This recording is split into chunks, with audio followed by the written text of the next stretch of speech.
Однажды высокий и худой молодой человек шагал по острову Куприянова. Это был искатель золота, и, пробравшись вглубь, он увидел вдали крупного волка. Естественно, мужчина перепугался, но потом заметил, что хищник угодил лапой в капкан. Золотоискатель подошел и точно понял, что волк не может двигаться, и так и смотрели друг на друга хищник и человек. Всмотревшись внимательнее, молодой человек понял, что это кормящая мама, значит, волчата где-то недалеко, и не стал долго думать.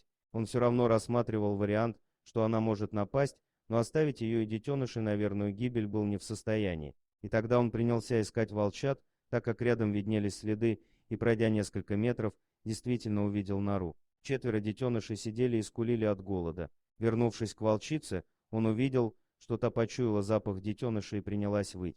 Мужчина предусмотрительно засунул крох в сумку и вытащил их перед матерью. Волчата подползли к ней ближе и принялись жадно кушать. Волчице было больно в капкане, но когда молодой человек хотел подойти, она зарычала. Животное было изранено и истощено. Тогда мужчина вытащил из сумки свой единственный съестной припас тушенку и дал волчице. Та кушала, не глядя на парня, а тот попытался войти в доверие и освободить лапу. Палатку для ночлега он разбил рядом и стал наблюдать.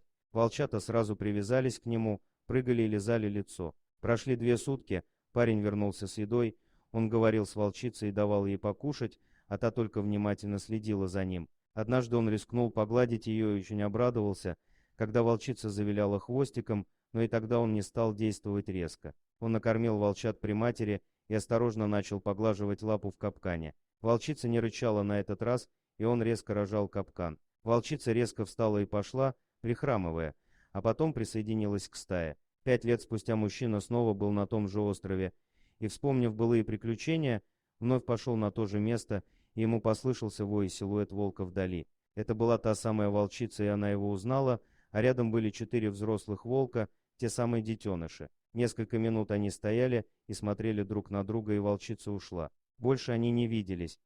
Дорогие друзья, если вам понравилось видео, поставьте лайк, а также подписывайтесь на канал, где найдете еще много интересного.